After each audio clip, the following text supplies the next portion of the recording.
За, хичээлийн сэдэв өгүүлбэрийн хувиргал. Хичээлийн зорилго бол өгүүлбэрийг хураан бичих аргаас суралцнаа. За, эхлээд өгүүлбэрийн хувиргалын тухай сэргээн саний. Өгүүлбэрийн гишүүдийг нэмэх, хасах, байрыг нь солих, за нэг үг хэллэгийг нөгөө үг хэллэгээр солих, за нэр ба үйл гишүүдийг хувиргах, за үүргийг нь солих зэрэгээр өөрчлөхийг бол өгүүлбэрийн хувиргал гэдэг. За тэгэхээр хэлэнд бол хувиргал их дөрвөн үндсэн арга байдаг. Хураах, дэлгэрүүлэх, салгаалах, тонгоргох гэсэн тийм ээ. За тэгвэл өгүүлбэрийг ч мөн адилхан хурааж, дэлгэрүүлж, салгаалж, тонгоргож болно. За тэгвэл одоо өгүүлбэрийг хураах хувиргалын тухай дэлгэрүүлж үзье.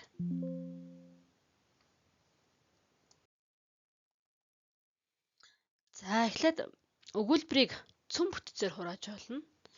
За жишээлх юм бол өөдрөг сайхан бодолтой хүмүүс түмэн бэрхшээл дундаас боломжийг олж хардаг гэсэн ийм дэлгэрэнгүй өгүүлбэр. За энэ хүү өгүүлбэрээс цөм бүтцээр хураана гэхээр хин юг яав гэсэн цөм гишүүдийг бид нар гол гишүүдийг нь бол олж мэддэг байх хэвээр. За хин хүмүүс яадгийг олж хардаг.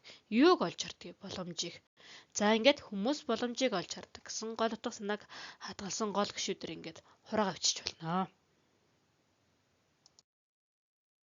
За 20 дахь арга. Нэр үг үйлшиж өгүүлэхүүн болох арга. За жишээлх юм бол ёс ямбуур төр төмбөр гэдгийг мартаж болохгүй гэсэн өгүүлбэр байна. За энэ дээр ёс ямбуур төр төмбөр гэдэг. Энэ одоо гол утга санаагаа улсан нэр үгийг өгүүлэхүүн гишүүн болгох байдлаар ингэж хураажлах нэ. За 3 дахь арга.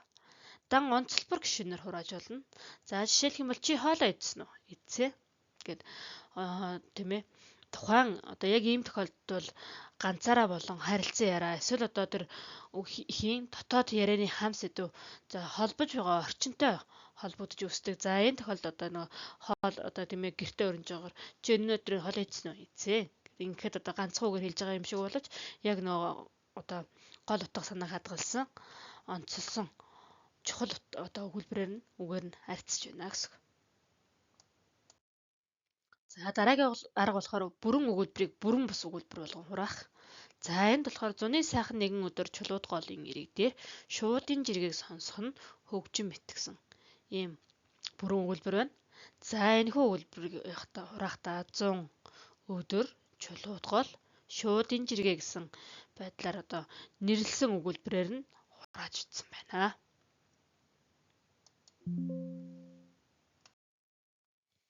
За дараагийн арга. Дараагийн арга бол гишүүн өгүүлбэрийг нь гишүүнээр хураажчих арга байна. За хотгор газрыг хорголоороо дүүргдэг хонь нэгэн эрдэнэ гэсэн энэхүү одоо өгүүлбэрт тийм ээ ямар хонь хотгор газрыг хорголоор дүүргдэг гэд энэ одоо тодтгол гишүүн өгүүлбэрийг хорголтойч хонь нэгэн эрдэнэ гэд ингээ хурааж болж байна. Энэхүү гишүүн өгүүлбэрийн санааг илтгэсэн ямар гэдэг асуултанд хариулах одоо тодтгол гишүүн болгоод нэгэн үгээр илэрхийлж байна гэсэн үг байна. За ингэж хурааж болно. За дараагийн арга өгүүлбэр үг хэллэгийг бол төлөөний үгээр орлуулан хурааж болдог. За жишээлх юм бол Монгол орн бол дэлхийн нүүдлийн мал аж ахуй соёлыг авч үлдсэн орн юм а гэж илтгэлдээ дурджээ.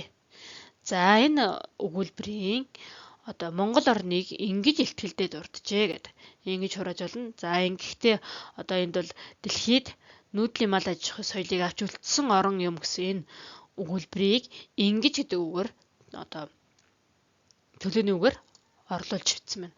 За ингэж хураахаар төлөөний үгээр ингэж хураахаар ямар санааг ингэж хурааж бичсэнийг бол хам орчноос нь юу тухайн ихээс олж мэдж сэргээдэг.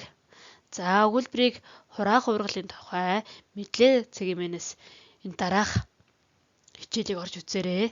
За тэгээд бие даалт сорилоо ажиллаж багш руугаа илгээгээрэй.